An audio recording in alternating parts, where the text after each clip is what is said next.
నేను మిమ్మల్ని ప్రార్థించేది ఒకటే, మన గొంతు ఎందుకు ఉండాలి పార్లమెంట్లో అని వాడొకడు వీడొకడు మాట్లాడతారు. ఎందుకు ఉండాలంటే నేను 4 కారణాలు చెప్తాను. మొదటిది కార్మికుల విషయమే తీసుకుంటే, ఇవాళ సింగరేణిని ప్రైవేట్ పరం కానియద్దంటే బీఆర్ఎస్ ఉండాలి, గులాబీ కండువా పార్లమెంట్లో ఉండాలి. ప్రభుత్వ రంగ సంస్థలను అడ్డికి పావు షేర్ అమ్మద్దంటే కొట్లాడేటోడు ఉండాలి. బీజేపీ కాంగ్రెస్ వాడైతే ఉసుకో అంటే ఉసుకో, డిస్కో అంటే డిస్కో. వాళ్ళతోనేం కాదు, ఎందుకంటే ఢిల్లీ వాళ్ళు ఎంత చెప్తే అంత, బయట ఉంటే బయట, ఉటో అంటే ఉటో, అంతకంటే వాళ్ళతో కాదు. అదే బీఆర్ఎస్ అయితే తెగించి కొట్లాడతాం. 2 ఎంపీలు ఉన్ననాడే కేసీఆర్ గారు ఢిల్లీ మెడల్ వంచి తెలంగాణ తెచ్చి, అదే మీరు 10-12 ఎంపీలు ఇవ్వండి, 10-12 ఎంపీలు ఇవ్వండి, మీ అందరికి ఉండొచ్చు మనసులో బాధ, అరే మంచి ప్రభుత్వాన్ని పోగొట్టుకున్నామని. మీరు 10-12 ఎంపీలుగిన మాకు ఇస్తే సంవత్సరం లోపల మళ్ళీ తిరిగి కేసీఆర్ గారు రాష్ట్ర రాజకీయాన్ని శాసించే పరిస్థితి తిరిగి వస్తుంది. మీరు తలుచుకుంటే అవుతుంది, కార్మికులు తలుచుకుంటే తప్పకుండా అవుతుంది. ఎందుకంటే చలిచీమల చేత చిక్కి కూడా బలవంతమైన సర్పం వస్తుంది. మనం ఒక్కొక్కరం బలహీనం కావచ్చు, చిన్నోళ్ళం కావచ్చు, కానీ ఒక మూటికి వస్తే గట్టిగా పట్టుబడితే తప్పకుండా 10-12 సీట్లు గెలుచుడైతే మీరు తలుచుకుంటే కష్టమేం కాదు. ముఖ్యంగా మా ఆటో అన్నలు, మీరు గట్టిగా అనుకుంటే మీరు ఎక్కించుకొని దింపేదాకా మీరు చెప్తూనే ఉంటారు, మీటర్ తిరుగుతుంటుంది, మీరు కూడా బ్రహ్మాండంగా చెప్పగలుగుతారు. కాబట్టి నా విజ్ఞప్తి మీతో, సింగరేణి లాంటి సంస్థలు కానీ పబ్లిక్ సెక్టర్లు కానీ అమ్మద్దన్నా అమ్మనీయద్దన్నా బీఆర్ఎస్ ఉండాలి. హైదరాబాద్ను కేంద్రపాలిత ప్రాంతం చేస్తారని ఒక మాట వినబడతాను. జూన్ 2 దాకా ఉమ్మడి రాజధాని హైదరాబాద్.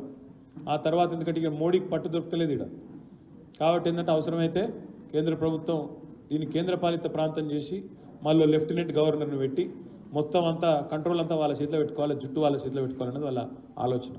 అట్లా కావద్దు, హైదరాబాద్ మనది మనకే ఉండాలి. మన 440 సంవత్సరాల చరిత్ర కలిగిన హైదరాబాద్, తెలంగాణ ప్రజల చెమట రక్తంతో నిర్మించిన హైదరాబాద్ మనది మనకే ఉండాలంటే తప్పకుండా మనం ఆ కుట్రను కూడా అడ్డుకోవాలంటే బీఆర్ఎస్ ఉండాలి. అదేవిధంగా ఇప్పుడు గోదావరి నీళ్ళని తీసుకుపోయి కిందికి కలుపుతా, కావేరీలో కలుపుతా అంటాడు మోడీ. గోదావరి నీళ్ళు మన అవసరాలు తీరినాక కలిపితే పర్వాలేదు, కానీ మన అవసరాలు తీరకుండా కిందికి కొట్టబోతానంటే దాన్ని అడ్డుకోవాలంటే బీఆర్ఎస్ ఉండాలి. కొంతమంది బీజేపీ ఎంపీలు చెప్తున్నారు, ఖుల్లా చెప్తున్నారు, రాజ్యాంగాన్ని తీసేస్తాం, రిజర్వేషన్లు ఎత్తేస్తాం అంటున్నారు. ఎస్సీ ఎస్టీ రిజర్వేషన్లు కానీ ముస్లిం మైనార్టీలకు ఇచ్చిన రిజర్వేషన్లు కానీ తీసేస్తామని మాట్లాడుతున్నారు. మరి అట్లాంటి దుర్మార్గాన్ని అరాచకాన్ని అడ్డుకోవాలంటే గులాబీ జెండా పార్లమెంట్లో ఉండాలి, ఎగరాలి, వీళ్ళతో కాదు. అందుకే నేను మిమ్మల్ని మనస్ఫూర్తిగా కోరేది, ఇంకా చెప్పాలంటే చాలా ఉంది, కానీ ఈసారి బీజేపీ గెలిస్తే మాత్రం సింగరేణి ఉండదు.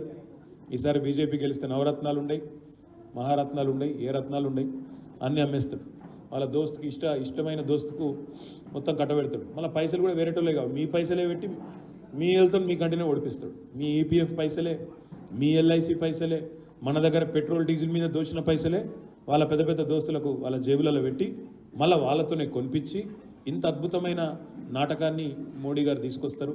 నేను మీ అందరితో మనస్ఫూర్తిగా ప్రార్థించేది, కార్మికులు బాగున్న నాడే, పరిశ్రమలు బాగున్న నాడే, మనం సంపద సృష్టించిన నాడే, కులాలు మతాలకు అతీతంగా మనం కలిసికట్టుగా ముందుకు కదిలినాడే జాతి నిర్మాణం జరుగుతుంది తప్ప, లేకపోతే ఎంతసేపు కులాలు మతాల పేరిట జాతుల పేరిట విడిపోయి కొట్లాడుకుంటే ఎన్నటికి కూడా మనం ఆశించిన, మన పిల్లలకు కూడా మనం ఆశించిన భారతదేశాన్ని మనం అందించలేము.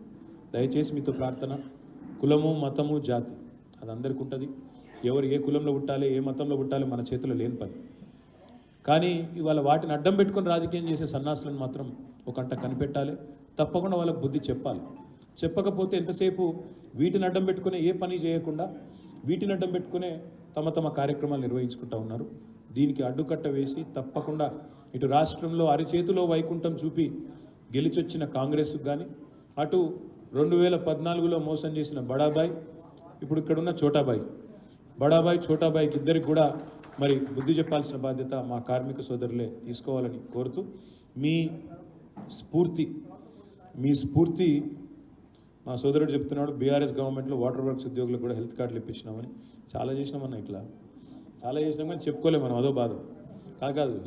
అది కూడా అసలు విషయాలు చెప్తాను, చాలా పని చేసినాం. ఇప్పుడు నేను చెప్పిన మస్తు చదివినా, మీకే తెలియపోయాయి, అది మా కార్మిక విభాగానికి తెలియపోయాయి. మీరు ఎప్పుడు చెప్పాలి కిందికి? వాస్తవం చెప్పుకోలేము మనం, చేసినాం చాలా చెప్పుకోలే. సోషల్ మీడియాలో మల్లన్న పుల్లన్న తిడుతుంటే, వాడు తీయడు బుల్లెట్ మాటలు మాట్లాడుతుంటే ఈయన నెత్తి ఖరాబ్ చేసుకున్నాం. వాస్తవం అది. కాబట్టి చేసిన పని కూడా చెప్పుకోలేము మనం చక్కగా.